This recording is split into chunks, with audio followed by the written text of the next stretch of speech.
کبھی بھی اپنے مرتبہ پر نہیں پہنچ سکتا.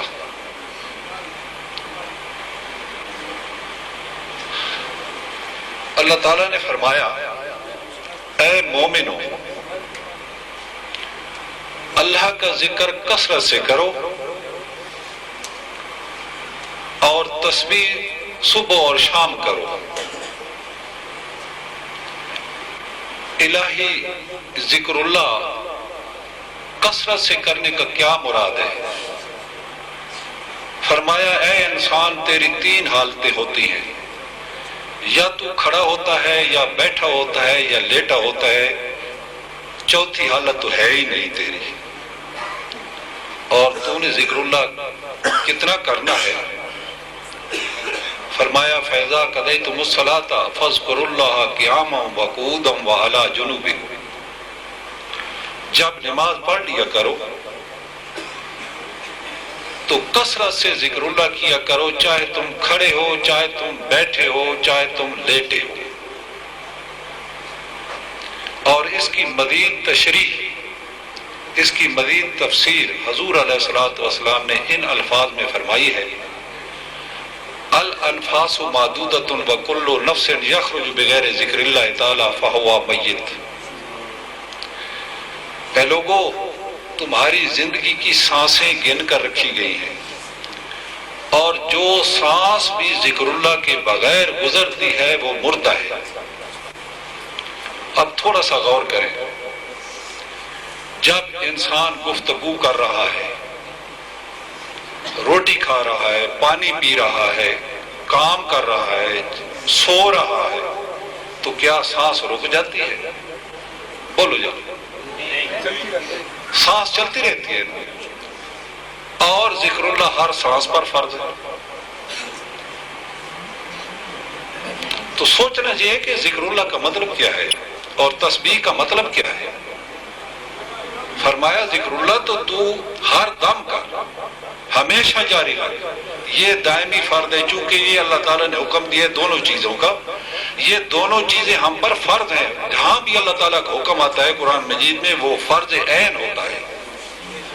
تو ذکر اللہ بھی فرض ہے اور تسبیح بھی فرض ہے.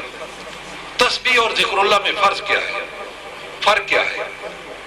ذکر اللہ کیا چیز ہے اور تسبیح کیا چیز ہے، یہی سمجھنے کی چیز ہے. تسبیح ہر اس عمل کو کہتے ہیں جو زبان کرتی ہے یا وجود کا کوئی حصہ کرتا ہے.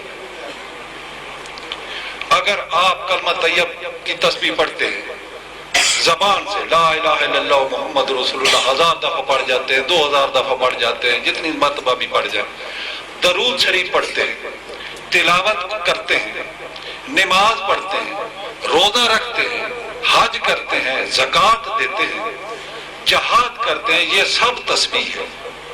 اور اس کی اوقات مقرر ہے. صبح اور شام کا مطلب ہے اس کی اوقات مقرر ہے. تسبیح کے اوقات مقرر ہیں، یہ اپنے اپنے وقت پر یہ فرض ہیں تم پر. لیکن ذکر اللہ ہر سانس پہ فرض ہے، چاہے تم سوئے پڑے ہو تب بھی یہ فرض ہے، یہ دائمی فرض ہے. اور ان کا آپس میں تعلق کیا ہے؟ حضور علیہ الصلوۃ والسلام نے فرمایا من لم یؤدِ فرض الدائم لم یتقبل اللہ منہ فرض الوقت. جو آدمی وقتی فرض ادا نہیں کرتا، دائمی ذکر نہیں کرتا، جو آدمی دائمی ذکر نہیں کرتا یعنی ہر سانس کے ساتھ ذکر اللہ نہیں کرتا، اس کے اللہ تعالیٰ وقتی فرائض قبول نہیں کرتا. نہ نماز، نہ روزہ، نہ حج، نہ زکوٰۃ، نہ تلاوت، نہ ورد، نہ وظیفے، نہ چلے، نہ مراقبے، وہ قبول نہیں کرتا. اسی طریقے من لم یؤدِ فرض الوقت لم یتقبل اللہ منہ فرض الدائم. جو شخص وقتی فرائض ادا نہیں کرتا، شریعت کے جتنے اعمال ہیں، یہ فرائض جتنے بھی ہیں شریعت کے، وہ ادا نہیں کرتا، اللہ تعالیٰ اس کے دائمی فرض یعنی ذکر اللہ کو بھی قبول نہیں کرتا. یہ دونوں لازم و ملزوم ہیں. اب ذکر کیا ہے؟ تسبیح تو ہے جو زبان عمل کرتی ہے، آنکھ کرتی ہے، کان کرتے ہیں، ہاتھ کرتے ہیں، پاؤں کرتے ہیں، سارا وجود جو کام کرتا ہے وہ تسبیح ہے. اور یہ تسبیح کائنات کی ہر چیز کر رہی ہے. سب سے زیادہ ایسے فرشتے کر رہے ہیں. یسبح للہ ما فی السماوات والارض، زمین و آسمان کی جو چیز بھی ہے اللہ تعالیٰ کی تسبیح میں مشغول ہے. اب اگر غور کریں، آپ کا معدہ اللہ تعالیٰ نے اس کی جو ڈیوٹی لگا دی وہ اس کی تسبیح ہے. وہ دائمی طور پر وہ کبھی اس میں غفلت نہیں کرتا. آنکھ ہے، کان ہے، زبان ہے، ہاتھ ہے، پاؤں ہے، وہ اپنی تسبیح جاری رکھی انہوں نے رکھی ہوئی ہے. لیکن ذکر اللہ، ذکر کا کیا معنی ہے؟ ذکر کے معنی ہے یاد. ذکر کی کیا معنی ہے؟ یاد. اور یاد کون کرتا ہے؟ دل کرتا ہے. اس میں زبان استعمال نہیں ہوتی، ہاتھ استعمال نہیں ہوتے، کان استعمال نہیں ہوتے، آنکھیں استعمال نہیں ہوتی، وجود کا کوئی حصہ استعمال نہیں ہوتا. صرف دل یاد دل کرتا ہے. اور اللہ تعالیٰ کیا کرتا ہے؟ اللہ کو یاد کرتا. تو یاد تو وہ چیز آتی ہے جو دیکھی ہوئی ہو. جو چیز دیکھی ہوئی نہ ہو وہ یاد کیسے آتی؟ آپ سب لوگ عاقل بالغ بیٹھے ہیں یہیں اپنے گھر میں، اپنے کمروں میں، اپنے بکسوں میں، اپنی پیٹیوں میں، یہاں آپ کو وہ چیزیں نظر آ رہی ہیں یا نہیں آ رہی؟ یہ ہے ذکر، یاد. زبان کا کام نہیں ہے ذکر کرے. یہ جو کہتے ہیں جی ذکر کی محافل ہے اور بلند آواز سے اللہ اللہ کرتے رہتے ہیں، یہ میرے بھائی تسبیح ہے، ذکر اللہ نہیں ہے. اللہ تعالیٰ نے ذکر اللہ فرض کیا ہے. اور حضور حق بہت صاحب نے اس غلط فہمی کو نکالنے کے لیے جو لوگوں کے دلوں میں ہے کہ زبان سے ہم جو کلمہ طیب پڑھتے ہیں، درود شریف پڑھتے ہیں اور تلاوت کرتے ہیں یا کوئی عمل بھی کرتے ہیں، ہم نے اسے ذکر سمجھ رکھا ہے. حضور حق بہت صاحب نے اس کا ترجمہ ہی تصور اس میں اللہ کر دیا ہے تاکہ ابہام بھی نہ رہے، غلطی نہ رہے کہ ذکر اللہ کیا ہے. ذکر کے معنی ہے تصور، اور ذکر اللہ کے معنی تصور ہے. اس میں اللہ کو یاد کرو. اب یاد کرنا ہے اللہ کو، اور یاد وہ چیز آتی ہے جو دیکھی ہوئی ہو. کیا ہم نے اللہ کو دیکھا ہوا ہے؟ کون کہتا ہے نہیں کہتا؟ یہی غلط فہمی ہے. کیا آپ اللہ تعالیٰ کے پاس کون فرمانے سے پہلے ہزاروں سال اللہ تعالیٰ کی بارگاہ میں حاضر نہیں رہے؟ اللہ تعالیٰ نے آپ سے سوال نہیں کیا تھا وہاں الستو بربکم؟ آپ نے جواب نہیں دیا تھا بلا. یہاں کہتے ہو کہ نہیں، دیکھا ہوا نہیں ہے. دیکھا ہوا ہے. اور ہمیں ہماری اس نے کوئی ڈیوٹی بھی لگائی ہے. ہمارے ذمہ اللہ تعالیٰ نے امانت بھی دی ہے ہمیں، اور پھر وہاں سے ہمیں یہاں بھیجا ظلمت کا دن. اس نور سے یہاں بھیجا ظلمت کا دن. ہم اسے بھول گئے. ظلمت میں جب وہاں سے چلنے لگے تو اللہ تعالیٰ نے ہمیں کیا ٹارگٹ دیا یاد ہے؟ اللہ تعالیٰ نے فرمایا میرے پاس سے جا رہے ہو. ہم میں سے ہر ایک کو اللہ تعالیٰ نے یہ بات کہی تھی، میرے پاس سے جا رہے ہو. ثم الینا ترجعون، تم نے لوٹ کر میرے پاس آنا ہے. کیا کہا تھا؟ بولو بولو، کیا کہا تھا؟ ثم الینا ترجعون، تم نے لوٹ کر میرے پاس آنا ہے. کہیں اور نہیں رک جانا، کہیں اور گم نہ ہو جانا، میرے پاس آنا ہے. سبحان. ہم کیا کر رہے ہیں؟ ہم نے اللہ تعالیٰ کی طرف رجوع کیا ہے، رخ کیا ہوا ہے؟ نہیں. کوئی تو دنیا میں غرق ہو کر جہنم کی طرف اس نے رخ کر لیا ہے. جی. کسی نے تجارت کرنی شروع کر دی، جی جی، اور جنت خریدنی شروع کر دی. ہر کام ثواب کے لیے کر رہے ہیں، اجر کے لیے کر رہے ہیں. جی. وہ ساری مخلوق ہے. جہنم بھی ڈرتے ہو تو جہنم سے ڈرتے ہو، وہ بھی مخلوق ہے. اور جس کو طلب کرتے ہو جنت ہے، وہ بھی ساری کی ساری مخلوق ہے. جنت الماوا ہے، جنت النعیم ہے، جنت الفردوس ہے، ساری کی ساری کیا ہے؟ مخلوق ہے. مخلوق. اللہ تعالیٰ نے کیا کہا تھا؟ ثم الینا ترجعون. سبحان اس مخلوق کو چھوڑ کر میرے پاس آنا ہے. سبحان اللہ. سبحان اللہ. اور ہم نے رخ کر لیا مخلوق کی طرف. جی جی ماشاء اللہ. تو کیا ہم کامیاب ہیں؟ کیا ہم جنت الماوا میں پہنچ گئے؟ جنت النعیم میں پہنچ گئے؟ جنت الفردوس میں پہنچ گئے؟ جو یہ ہماری کامیابی ہے؟ نہیں، یہ ناکامی ہے. ماشاء اللہ. جنت تو اللہ تعالیٰ سے بہت دور ہے. وہ کہتا ہے ثم الینا ترجعون، تم نے لوٹ کر میرے پاس آنا. آج آپ کو بتلاتا ہوں، اللہ تعالیٰ نے 4 جنتیں بنائی ہیں. کتنی؟ 4. ایک جنت الماوا جو دنیا میں قائم ہوگی، ایک جنت النعیم جو عالم ملکوت میں ہے، ماشاء اللہ. ایک جنت الفردوس جو عالم جبروت میں ہے، ماشاء اللہ. ایک جنت قرب ہے جو عالم لاہوت میں اللہ تعالیٰ کی قرب کی جنت. سبحان اللہ. سبحان. ان 3 جنتوں میں مخلوق ہی مخلوق ہے. لیکن اس جنت میں نہ کوئی حور ہے، نہ قصور ہے، نہ دودھ ہے، نہ شہد ہے، نہ پانی ہے، نہ نہریں ہیں، نہ دریا ہے، کچھ بھی نہیں ہے. اللہ تعالیٰ کا دیدار ہے. سبحان اللہ. سبحان اللہ. وہاں صرف طالبان مولا ہی پہنچتے ہیں. طالبان دنیا یا طالبان عقبہ ہرگز وہاں نہیں پہنچتے. سبحان اللہ. اللہ تعالیٰ ہم نے دیکھا ہوا ہے. یاد آ گیا؟ جی جی بالکل. اللہ تعالیٰ کو دیکھا ہوا ہے. جی بے شک. دیکھا ہوا ہے. بولو یار. جی جی دیکھو. دیکھا ہوا ہے. تو اللہ تعالیٰ کہتا ہے اے لوگوں مجھے یاد کرو، وہ وقت یاد کرو جی جب تم میرے پاس ہوتے تھے، میرے پاس محفلیں تمہاری لگتی تھی.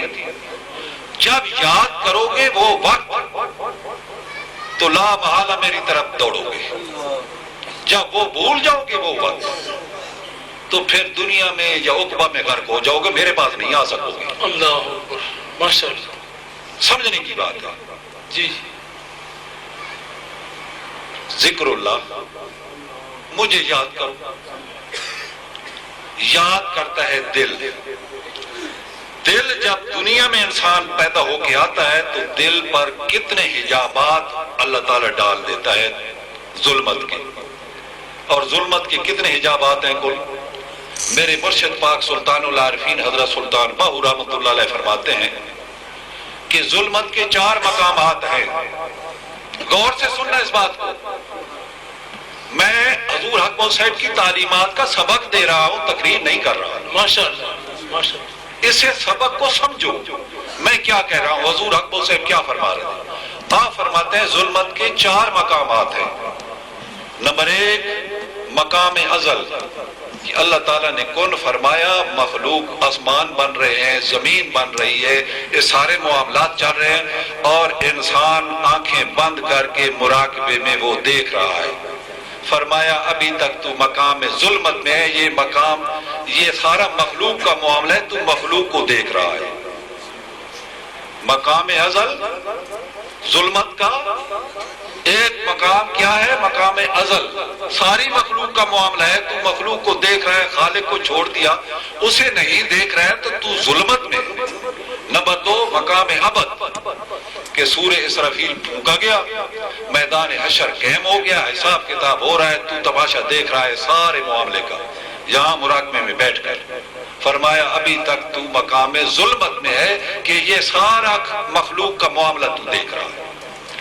نمبر 4 مقام عقبہ، جنت، وہ بھی ساری مخلوق ہے، اگر اس کا نظارہ کر رہا ہے، دیکھ رہا ہے جنت میں کیا ہو رہا ہے، تو فرمایا ابھی تک تو ظلمت میں ہے.